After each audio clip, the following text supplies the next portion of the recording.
Hey friends, good Sunday morning to you, and thank you all for being here, women and men of saxophone.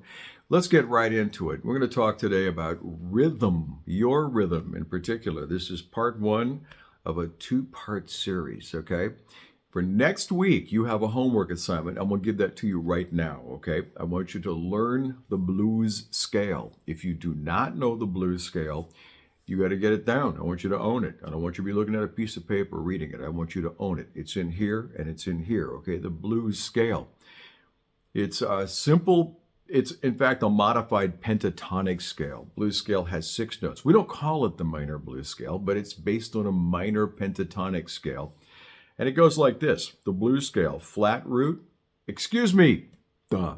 root, flat third, 4, flat 5, and a flat 7. All right. So you just take your major, scale and you pick those notes out of it. And this is how you do it. Root, right? Flat 3, 4, flat 5, normal 5, and a flat 7. And why don't we focus on B flat concert? That'll put our B flat friends in the key of C, and that'll put our E flat friends, playing the alto today, in the key of G.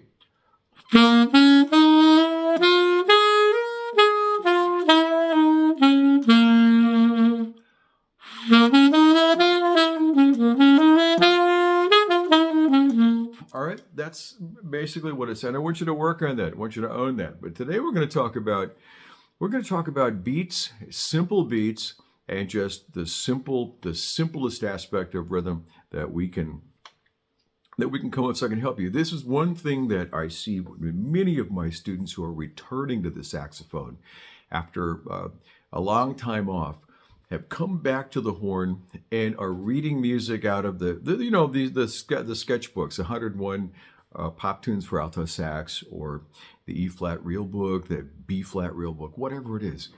Stuff you download. You're reading these kind of sketches and playing the note values as they are written instead of interpreting them or understanding them. Now, one of the things that is often offered to you in terms of learning proper rhythm is to listen. And I get that. Listening is a beautiful thing, but you won't understand what's going on, all right? So, and if you're looking at some of these phrases that are written out, they're just going to be like, oh my God, what are they talking about? Because a lot of you came out of a marching band or a concert band experience, and you'd like to play a little bit of that jazz right now, or some rhythm and blues, or maybe join your church and play in the church band, and you're playing very straight, right? The trick here is to remember that a downbeat, well, not just a downbeat, but every beat has an upbeat. Let me rephrase that. Every beat has it, so it's 1 and 2 and 3 and 4. And here's what I want you to do. I want you to just do this exercise, and it's so simple. I want you to grab your metronome. You do have a metronome. Of course you do. Now put it on, how about 60 beats per minute? How about that? 60 beats per minute. That's a very friendly and very slow beat. And I want you to play a simple scale. How about a G scale? All right, that was just basically on the corner note, the downbeats, all right? I want you to put the metronome on, and I want you to play each of the notes on the upbeats. In other words, you wait till after the click, then you play in the silence between the two clicks. I loaned my metronome out to a student who didn't have it, so I have to actually I'll slap myself. Here's your metronome at 60. This is what a lot of you are going to do.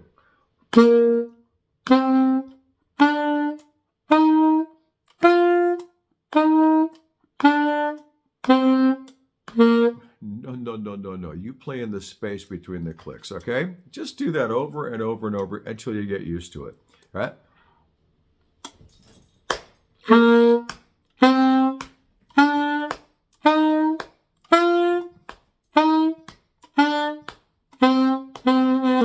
I goofed up at the end, but you got the point, all right?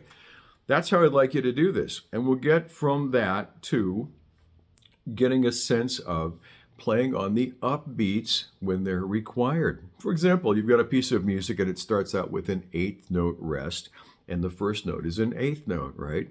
Where's the downbeat? On the eighth note or on the eighth note rest? No, it's on the eighth note rest. If that comes first in the measure, and the upbeat is going to be on the eighth note.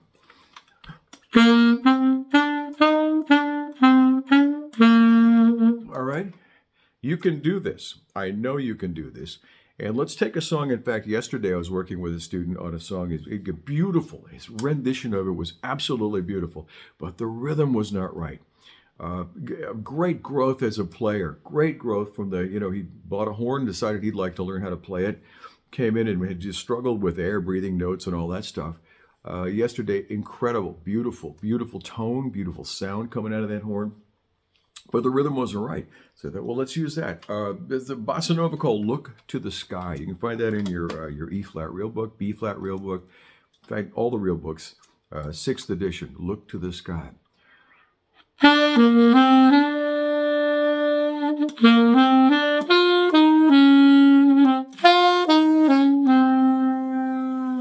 All right. So basically that's built out of triplets. And I want you to just sort of think about those triplets, those quarter note triplets, as your get out of jail pass. Instead of playing it like this.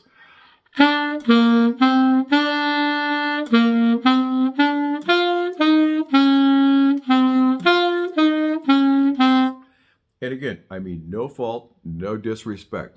Most of us were trained to actually honor the note because we came out of school marching band. And that's a whole different story. I'm not going to suck up your time with that. There's nothing wrong with school marching band, and there is everything right about being together in school marching band. But when we start playing pop music and jazz, we are the revolutionaries. We break it up a little bit. We swing. We do a couple of things. We make statements with this music. And certainly when we're playing a bossa nova, we want to get into that rhythm a little bit here. So your quarter note triplet, not your eighth note triplet, but your quarter note triplet is your invitation to lag. All right? Now, first of all, they're played triplets. 1, 2, 3, 4, 5, 6, 7, 8, 9. They got to sound like kind of like a little waltz thing, and that's working against the 4/4 time, which is a little bit confusing. And I understand that. Repetition is your superpower. You'll get over it. The best thing you can do, in fact, is to memorize the music that you're trying to work on. Memorize that music and get the hell off the page. Quit looking at those notes. Quit believing that that's the law and order. Get off the page, own the song in here and in here, and just look out the window. There you go.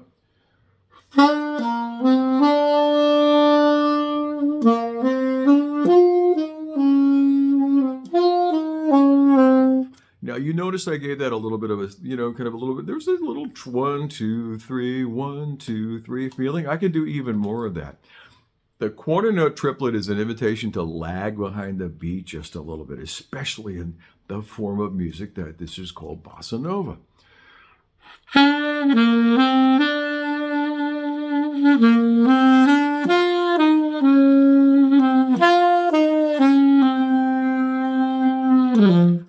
And you can also do that in a much faster clip. I like to play that slow, but you might like to play it.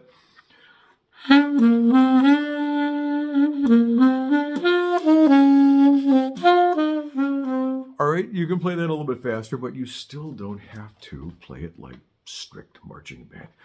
And I've worked on this for so many years with so many students to try to break them out of that whole rhythm thing, all right? So next week, we're going to work on some Maceo Parker lines, all right? If you looked at them, I think they would scramble your eggs. But to play them, to hear them, to feel them and play them. And we're also going to do a little blues scale work and put rhythm in the blues scale and play that to a backing track. I will figure out how to do that by next week for you. Questions? davegoodsax@gmail.com. davegoodsax, well, one word, at gmail.com. Or leave comments in the comment bars below. Hit that subscribe button if this is of any value to you. I hope it is. If you have any comments for future sessions like this one, please, I would love to answer your questions and build lessons around things that you'd like to have me talk about. davegoodsax@gmail.com. Hit that love button if this helped you in any way.